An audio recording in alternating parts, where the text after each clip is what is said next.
Hello, my friends, and welcome back to another episode of the Optimistic Agenda podcast. I am so excited to have you here as always. It has been a while since I recorded the previous episodes, so I'm just kind of getting into the groove of this. Um, Back into the groove of this, and I am so excited to be bringing you today's episode. It is one of my absolute favorites, and that is picking out your word for the year. This is so exciting.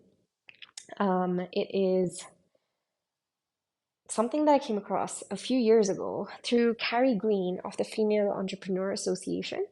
And ever since then, I have set myself a word for the year, and it has always helped in getting me to that next level that I wanted to achieve for myself in some way, shape, or form. So I'm just gonna um, share this, like just a little bit of my journey with you, and I'll also share how you can pick out your word of the year for yourself. And if it's something that's new for you, then maybe you can, once you've listened to it, then give it a go and try it on for size and play around with it and see how it feels for you in the coming year to pick a word. And if it's something that you've already been doing and you're familiar with the concept, whether you've already tried it or not, then it'll just hopefully spark some new ideas for you or inspire you to set your word for the coming year if you haven't already. So, yeah, and I particularly love having it around this time of the year because it is just, this energy is so ripe for new beginnings, and it's so buzzy and it's so fresh and it's so potent because everyone seems to be doing something or, setting some kinds of intentions or um, resolutions or words for the year.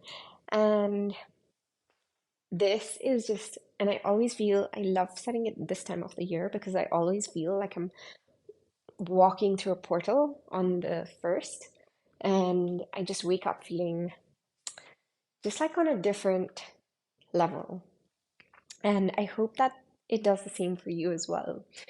Um, so yeah, and the reason for setting the word is it helps with the overarching theme of the year, where whatever decisions you're making um, in the future, in the course of the year, um, you can filter them through that lens.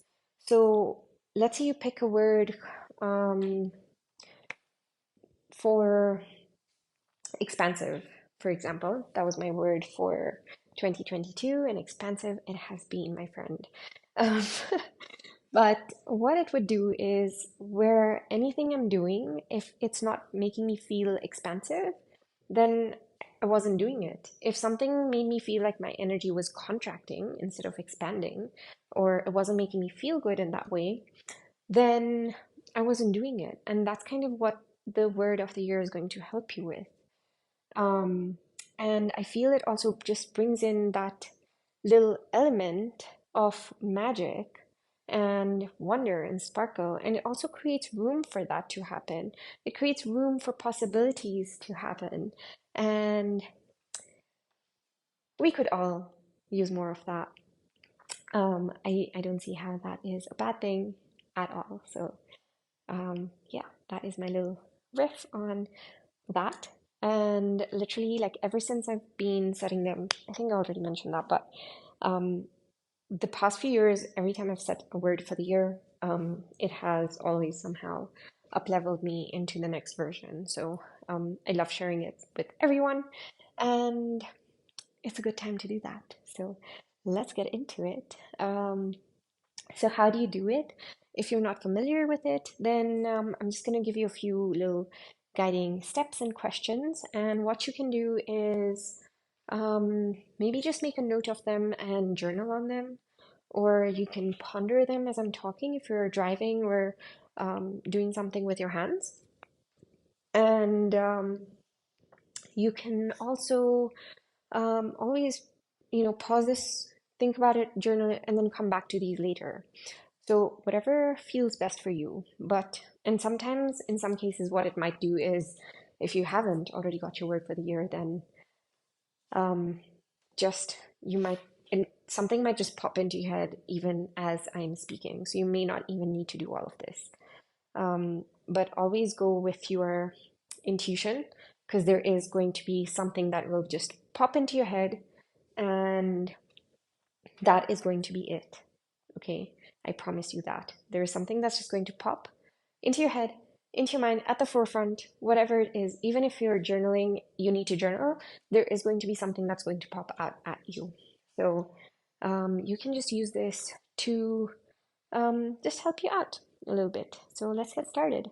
The first thing is have a think about an intention that you have for the year ahead. And what I mean by that is there something specific that you want to expand on?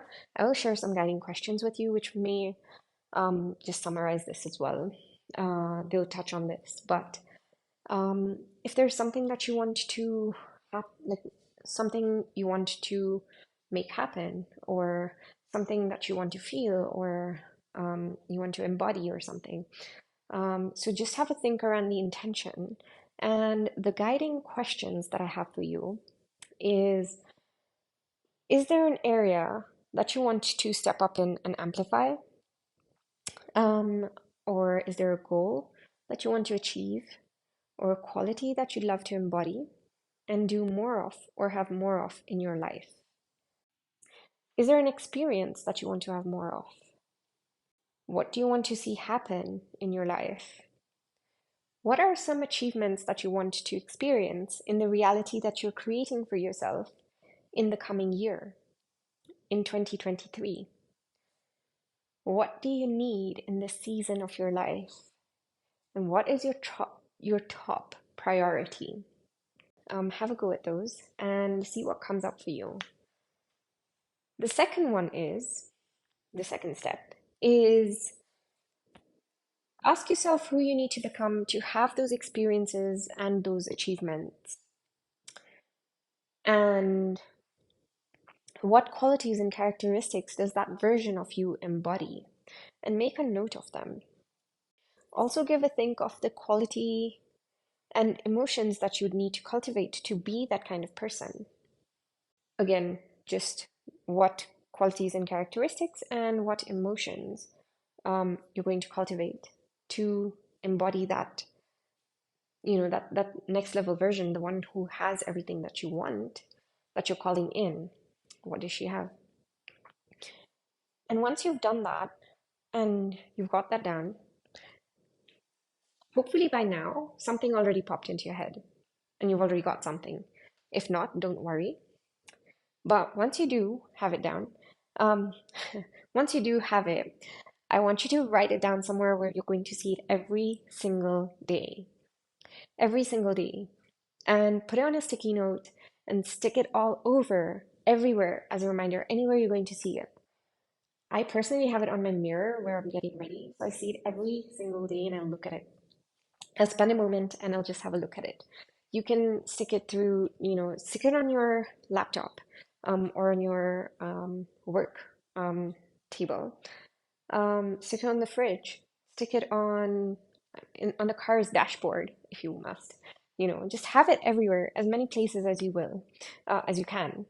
And you can also put it as make it a wallpaper and have it on your phone, have it on your tablet or your iPad, have it on your computer or your laptop. And just so you're seeing it every day, because we do use our devices pretty regularly. So having it on there as a reminder as well will just help you just integrate it deeper. And what it starts doing is it'll begin to work its magic on a subconscious level. So anytime something happens, like for example, if we're going with my the previous example that I already gave, then anytime I'm spending something or doing something, making a decision that's not making me feel good, my mind will just automatically flag it up and go ding, ding, ding. This is not expansive. This is not what we're going with this year. And so I stop or I'll course correct. So that's kind of just what it'll help you with, just as an example. It obviously does so much more. That's just a simple example. And that is your subconscious working the magic. And I want you to have fun with it and be creative. It's literally this simple. And just just don't you don't want it to feel very like limited. Okay, you want it to expand you. And if a word doesn't cut it for you, then it can be a mantra as well. I'm going with it. I've had a word for the year for the past several years, but this year I actually have a mantra for the year, and I will be sharing that in a bit, but it is not limited to a word um, at all. So do what feels absolutely the best thing for you to do. And my mantra for this year is feel the fear and do it anyways. And this is something that's been holding me back so much in this past year, where, yes, I've felt so expansive, but with that expansion has come a lot of um, just a lot of fear, a lot of unknown and uncharted territories. And a lot of that fear has held me back. It's kept me back. So, what I'm doing is I'm going to feel into the fear and do it anyways. This is going to be a reminder for me. So I'm excited for this. So yeah, I hope that was helpful. And I would love to know, what word or mantra are you going with for the coming year? Let me know in my DMs on Instagram. I'm at The Optimistic Agenda. And if you need any help picking out your word or mantra, if you have any questions, if you not managed to like narrow down on something or whatever, then definitely just slide into my DMs. Let me know and reach out to me, and I will be more than happy to help you, because this is going to absolutely shift your life and just how you do so many things on so many levels. And yeah, I am so excited for you, and I hope you have a wonderful new year. And I will see you in the next episode. Bye.